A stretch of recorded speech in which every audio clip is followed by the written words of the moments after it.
हरे कृष्णा। जय श्री हरि। ओम नमः शिवाय।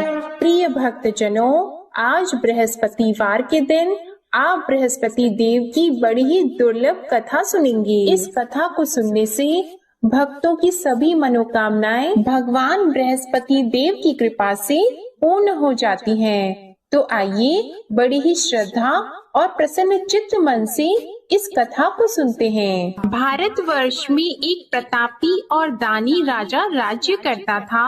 वह नित्य गरीबों और ब्राह्मणों की सहायता करता था। यह बात उसकी रानी को अच्छी नहीं लगती थी। वह न ही गरीबों को दान देती, न ही भगवान का पूजन करती थी और राजा को भी दान देने से मना किया करती थी। एक दिन राजा शिकार खेलने वन को गए हुए थे, तो रानी महल में अकेली थी। उसी समय बृहस्पति देव साधु वेश में राजा के महल में भिक्षा लेने के लिए गए और भिक्षा मांगी, तो रानी ने भिक्षा देने से इनकार कर दिया और कहा, हे साधु महाराज, मैं तो दान पुण्य से तंग आ गई हूँ। मेरा पति सारा धन लुटाते रहते हैं। मेरी इच्छा है कि हमारा धन नष्ट हो जाए, फिर न रहेगा बांस, न बजेगी बांसुरी। साधु ने कहा, देवी तुम तो बड़ी विचित्र हो। धन संतान तो सभी चाहते हैं, पुत्र और लक्ष्मी तो पापी के घर भी होने चाहिए। यदि तुम्हारे पास अधिक धन है तो भूखों को भोजन दो, प्यासों के लिए प्याऊ बनवाओ, मुसाफिरों के लिए धर्मशालाएं खुलवाओ। जो निर्धन अपनी कुंवारी कन्याओं का विवाह नहीं कर सकते, उनका विवाह करा दो। ऐसे और कई काम हैं जिनके करने से तुम्हारा यश लोक और परलोक में फैलेगा। परंतु रानी पर उपदेश का कोई प्रभाव नहीं पड़ा। वह बोली, महाराज आप मुझे कुछ न समझाएं, मैं ऐसा धन नहीं चाहती जो हर जगह बांटती फिरूं। साधु ने उत्तर दिया, यदि तुम्हारी ऐसी इच्छा है तो तथास्तु। तुम ऐसा करना कि बृहस्पतिवार को घर लीपकर पीली मिट्टी से अपना सिर धोकर स्नान करना, भट्टी चढ़ाकर कपड़े धोना। ऐसा करने से आपका सारा धन नष्ट हो जाएगा। इतना कहकर वह साधु महाराज वहाँ से आलोक हो गए और साधु के अनुसार कई बातों को पूरा करते हुए रानी को केवल 3 बृहस्पतिवार ही बीते थे कि उसकी समस्त धन संपत्ति नष्ट हो गई। भोजन के लिए राजा का परिवार तरसने लगा। तब एक दिन राजा ने रानी से बोला कि हे रानी, तुम यहीं रहो, मैं दूसरे देश को जाता हूँ, क्योंकि यहाँ पर सभी लोग मुझे जानते हैं, इसलिए मैं कोई छोटा कार्य नहीं कर सकता। ऐसा कहकर राजा परदेश चला गया। वहाँ वह जंगल से लकड़ी काट कर लाता और शहर में बेचता था। इस तरह वह अपना जीवन व्यतीत करने लगा। इधर राजा के परदेश जाते ही रानी और दासी दुखी रहने लगी। एक बार जब रानी और दासी को 7 दिन तक बिना भोजन के रहना पड़ा, तो रानी ने अपनी दासी से कहा, हे दासी, पास ही के नगर में मेरी बहन रहती है, वह बड़ी धनवान है। तू उसके पास जा और कुछ लेकर आ, ताकि थोड़ा बहुत गुजार बसर हो सके। रानी दासी की बहन के पास गई। उस दिन गुरुवार था और रानी की बहन उस समय बृहस्पतिवार व्रत की कथा सुन रही थी। दासी ने रानी की बहन को अपनी रानी का संदेश दिया, लेकिन रानी की बड़ी बहन ने कोई उत्तर नहीं दिया। जब दासी को रानी की बहन से कोई उत्तर नहीं मिला, तो वह बहुत दुखी हुई और उसे क्रोध भी आया। दासी ने वापस आकर रानी को सारी बात बता दी।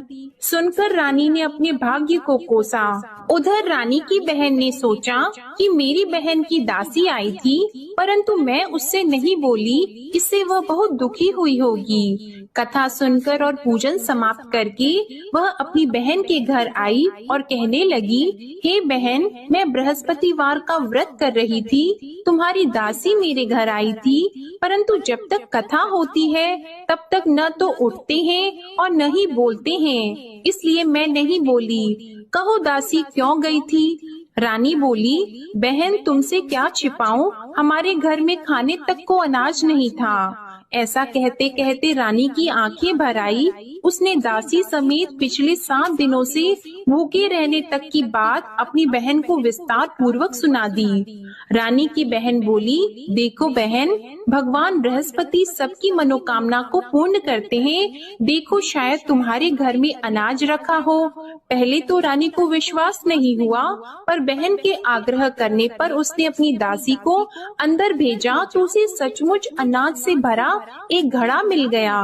यह देखकर दासी को बड़ी हैरानी हुई। दासी रानी से कहने लगी, हे रानी, जब हमको भोजन नहीं मिलता तो हम व्रत ही तो करते हैं, इसलिए क्यों न इनसे व्रत और कथा की विधि पूछ ली जाए ताकि हम भी व्रत कर सकें। तब रानी ने अपनी बहन से बृहस्पतिवार व्रत के बारे में पूछा। उसकी बहन ने बताया, बृहस्पतिवार के व्रत में चने की दाल और मुनक्का से विष्णु भगवान का केले की जड़ में पूजन करें तथा दीपक जलाएं, व्रत कथा सुने और पीला भोजन ही करें। इससे बृहस्पति देव प्रसन्न होते हैं। और व्रत और पूजन विधि बताकर रानी की बहन अपने घर को लौट गई। 7 दिन के बाद जब गुरुवार आया तो रानी और दासी ने व्रत रखा। घुड़साल में जाकर चना और गुड़ लेकर आई, फिर उससे केले की जड़ तथा विष्णु भगवान का पूजन किया। अब पीला भोजन कहाँ से आए, इस बात को लेकर दोनों बहुत दुखी थी। क्योंकि उन्होंने व्रत रखा था, इसलिए बृहस्पति देव उनसे प्रसन्न थे। इसलिए वे एक साधारण व्यक्ति का रूप धारण करके 2 थालों में सुंदर पीला भोजन दासी को दे गए। भोजन पाकर दासी बहुत प्रसन्न हुई और फिर रानी के साथ मिलकर भोजन ग्रहण किया। उसके बाद वे सभी गुरुवार को व्रत और पूजन करने लगी। बृहस्पति भगवान की कृपा से उनके पास फिर से धन संपत्ति आ गई, परंतु रानी फिर से पहले की तरह आलस्य करने लगी।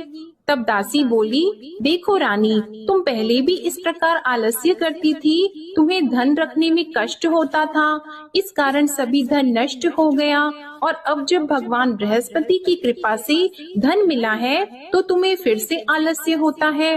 रानी को समझाते हुए दासी कहती है कि बड़ी मुसीबतों के बाद हमने यह धन पाया है, इसलिए हमें दान पुण्य करना चाहिए, भूखे मनुष्यों को भोजन कराना चाहिए और धन को शुभ कार्यों में खर्च करना चाहिए, जिससे तुम्हारे कुल का यश बढ़ेगा, स्वर्ग की प्राप्ति होगी और पितृ प्रसन्न होंगे। दासी की बात मानकर रानी अपना धन शुभ कार्यों में खर्च करने लगी, जिससे पूरे नगर में उसका यश फैलने लगा। उधर एक दिन राजा दुखी होकर जंगल में एक पेड़ के नीचे आसन जमाकर बैठ गया। वह अपनी दशा को याद करके व्याकुल होने लगा। बृहस्पतिवार का दिन था।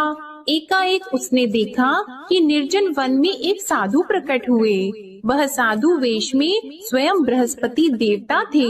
लकड़हारे के सामने आकर बोले, हे लकड़हारे, इस सुनसान जंगल में तू इतना चिंता मग्न क्यों बैठा है? लकड़हारे ने दोनों हाथ जोड़कर प्रणाम किया और उत्तर दिया, महात्मा जी, आप सब कुछ जानते हैं, मैं क्या कहूँ। यह कहकर रोने लगा और साधु को अपनी आत्म कथा सुनाई।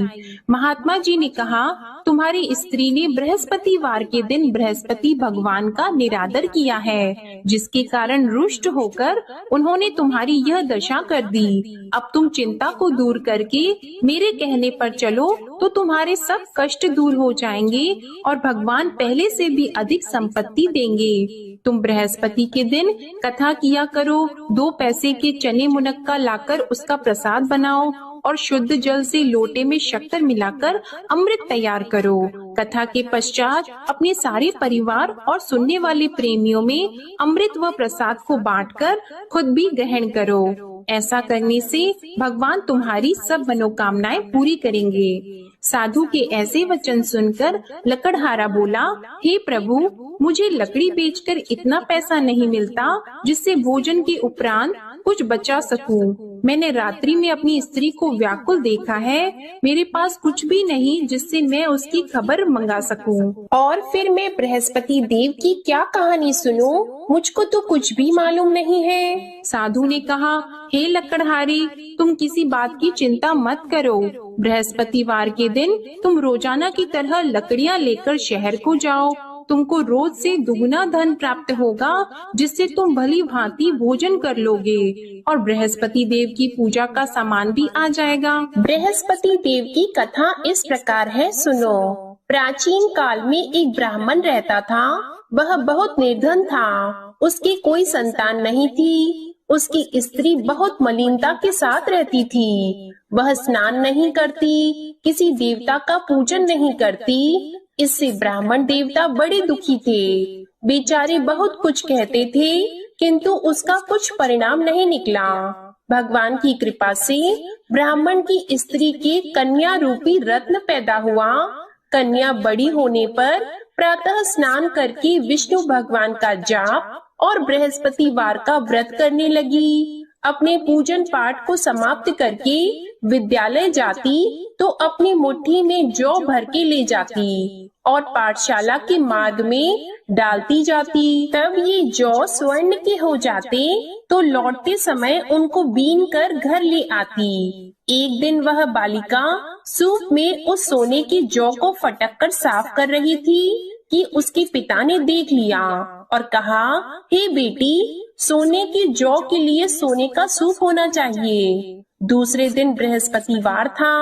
इस कन्या ने व्रत रखा और बृहस्पति देव से प्रार्थना करके कहा, मैंने आपकी पूजा सच्चे मन से की है, तो मेरे लिए सोने का सूप दे दो। बृहस्पति देव ने उसकी प्रार्थना स्वीकार कर ली। रोजाना की तरह वह कन्या जौ फैलाती हुई जाने लगी। जब लौटकर जौ बीन रही थी तो बृहस्पति देव की कृपा से सोने का सूप मिला। उसे वह घर ले आई और उसमें जौ साफ करने लगी, परंतु उसकी माँ का वही ढंग रहा। एक दिन की बात है कि वह कन्या सोने के सूप में जौ साफ कर रही थी। उस समय उस शहर का राजपुत्र वहाँ से होकर निकला। इस कन्या के रूप और कार्य को देखकर मोहित हो गया और अपने घर आकर भोजन और जल त्याग कर उदास होकर लेट गया। राजा को इस बात का पता लगा तो अपने प्रधानमंत्री के साथ उसके पास गए और बोले, हे बेटा, तुम्हें किस बात का कष्ट है? किसी ने तुम्हारा अपमान किया है अथवा और कोई कारण हो सो कहो। मैं वही कार्य करूँगा जिससे तुम्हें प्रसन्नता हो। अपने पिता की राजकुमार ने बातें सुनी तो वह बोला, मुझे आपकी कृपा से किसी बात का दुख नहीं है। किसी ने मेरा अपमान नहीं किया है, परंतु मैं उस लड़की से विवाह करना चाहता हूँ जो सोने के सूप में जौ साफ कर रही थी। यह सुनकर राजा आश्चर्य में पड़ गया और बोला, हे बेटा, इस तरह की कन्या का पता तुम ही लगाओ, मैं उसके साथ तेरा विवाह अवश्य ही करवा दूंगा। राजकुमार ने उस लड़की के घर का पता बताया। तब मंत्री उस लड़की के घर गए और ब्राह्मण देवता को सभी हाल बताया। ब्राह्मण देवता राजकुमार के साथ अपनी कन्या का विवाह करने के लिए तैयार हो गए तथा विधि विधान के अनुसार ब्राह्मण की कन्या का विवाह राजकुमार के साथ हो गया। कन्या के घर से जाते ही पहले की भांति उस ब्राह्मण देवता के घर में गरीबी का निवास हो गया। अब भोजन के लिए भी अन्न बड़ी मुश्किल से मिलता था। एक दिन दुखी होकर ब्राह्मण देवता अपनी पुत्री के पास गए। बेटी ने पिता की दुखी अवस्था को देखा और अपनी माँ का हाल पूछा। तब ब्राह्मण ने भी सभी हाल कहा। कन्या ने बहुत सा धन देकर अपने पिता को विदा कर दिया। इस तरह ब्राह्मण का कुछ समय सुख पूर्वक व्यतीत हुआ। कुछ दिन के बाद फिर वही हाल हो गया।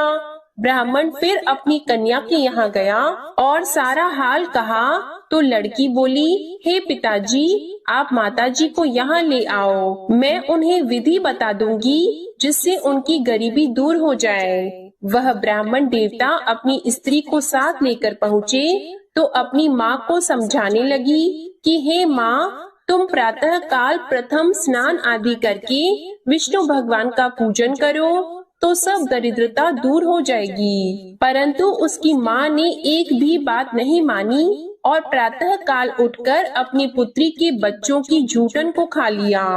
इससे उसकी पुत्री को भी बहुत गुस्सा आया। उसने एक रात को एक कोठरी से सारा सामान निकाल दिया और अपनी माँ को उसमें बंद कर दिया।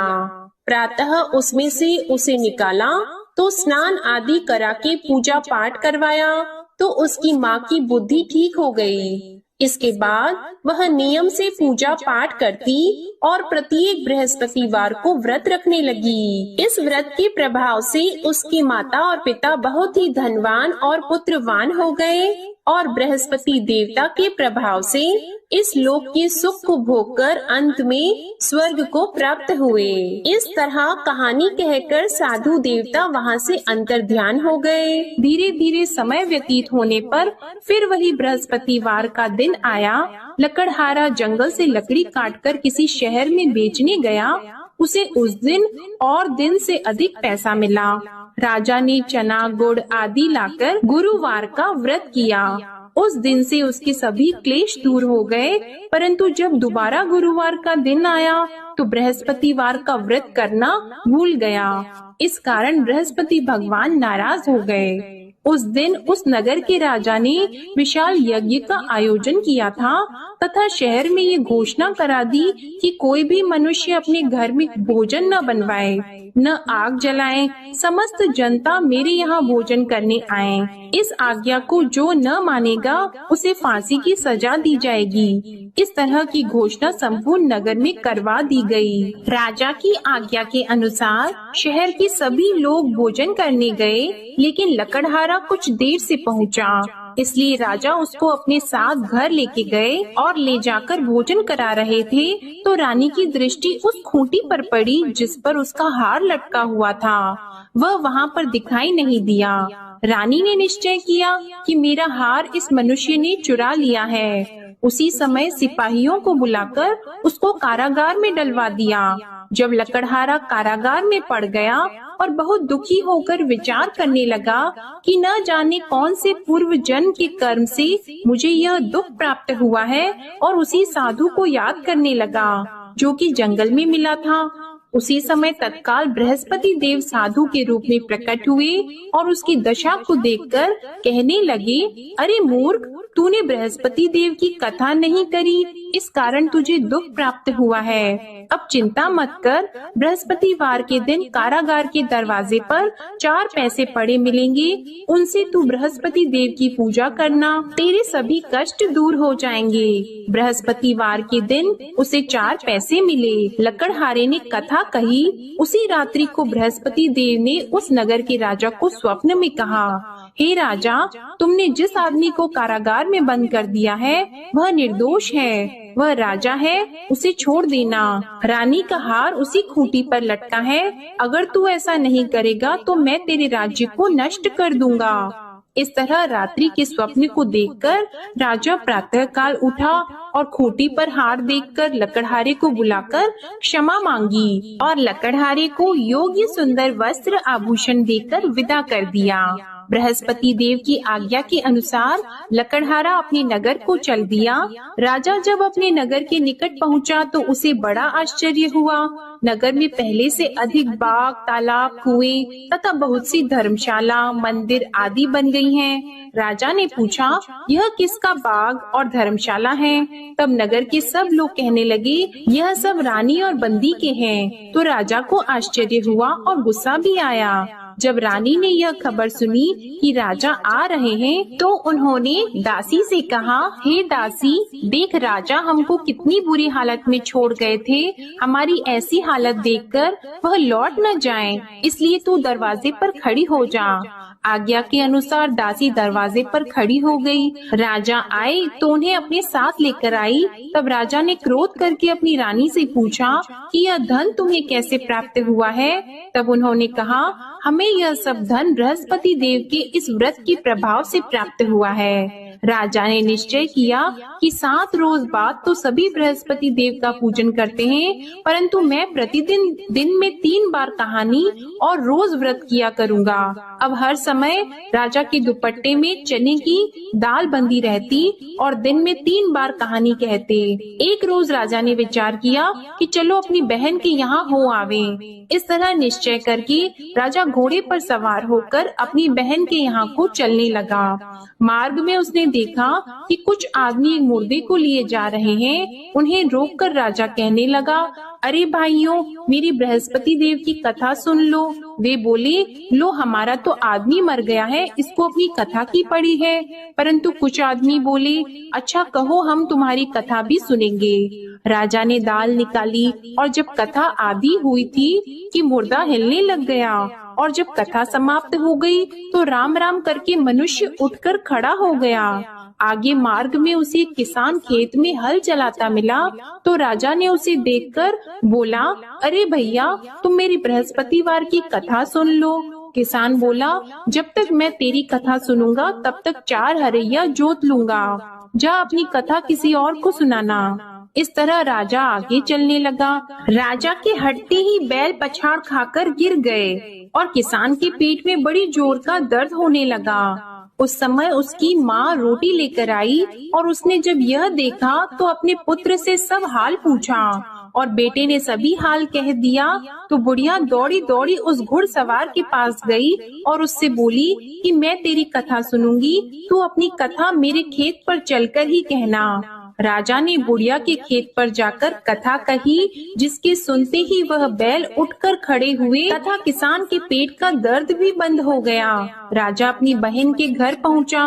बहन ने भाई की खूब मेहमानी की। दूसरे रोज प्रातः काल राजा जगा तो वह देखने लगा कि सब लोग भोजन कर रहे हैं। राजा ने अपनी बहन से कहा, ऐसा कोई मनुष्य है जिसने भोजन नहीं किया हो? मेरी बृहस्पतिवार की कथा सुन ले। बहन बोली, हे भैया, यह देश ऐसा है कि पहले यहाँ लोग भोजन करते हैं, बाद में अन्य काम करते हैं। अगर कोई पड़ोस में हो तो देख आऊं। वह ऐसा कहकर देखने चली गई, परंतु उसे कोई ऐसा व्यक्ति नहीं मिला जिसने भोजन न किया हो। अतः वह एक कुम्हार के घर गई जिसका लड़का बीमार था। उसे मालूम हुआ कि उनके यहाँ 3 रोज से किसी ने भोजन नहीं किया है। रानी ने अपने भाई की कथा सुनने के लिए कुम्हार से कहा। वह तैयार हो गया। राजा ने जाकर बृहस्पतिवार की कथा कही, जिसको सुनकर उसका लड़का ठीक हो गया। अब तो राजा की प्रशंसा होने लगी। एक रोज राजा ने अपनी बहन से कहा कि हे बहन, हम अपने घर को जाएंगे, तुम भी तैयार हो जाओ। राजा की बहन ने अपनी सास से कहा, तो सास ने कहा, हाँ चली जा, परंतु अपने लड़कों को मत ले जाना, क्योंकि तेरे भाई की कोई औलाद नहीं है। बहन ने अपने भैया से कहा, हे भैया, मैं तो चलूंगी पर कोई बालक नहीं चलेगा। तो राजा बोला, जब कोई बालक नहीं चलेगा तब तुम ही क्या करोगी? बड़े दुखी मन से राजा अपने नगर को लौट आया।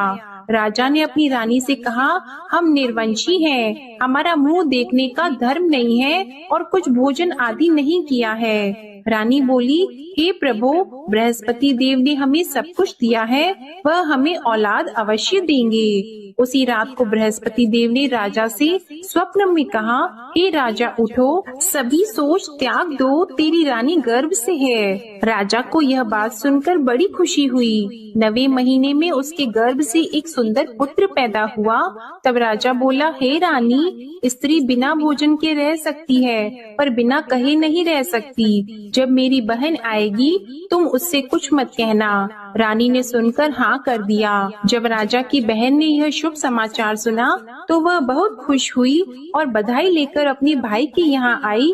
तभी रानी ने कहा, घोड़ा चढ़कर तो नहीं आई है, गधा चढ़कर आई है। राजा की बहन बोली, भाभी, मैं इस प्रकार न कहती तो तुम्हें औलाद कैसे मिलती? बृहस्पति देव ऐसे ही हैं, जैसी जिसके मन में कामनाएं हैं सभी को पूर्ण करते हैं। जो सद्भावना पूर्वक बृहस्पतिवार का व्रत करता है एवं कथा पढ़ता है अथवा सुनता है, दूसरों को सुनाता है, बृहस्पति देव उनकी सभी मनोकामनाएं पूर्ण करते हैं। बृहस्पति देव उनकी सदैव रक्षा करते हैं। जो संसार में सद्भावना और सच्चे हृदय से बृहस्पति देव का पूजन करते हैं, उनकी सभी मनोकामनाएं उसी प्रकार पूर्ण होती हैं, जैसे राजा और रानी ने बृहस्पति देव की कथा का गुणगान किया।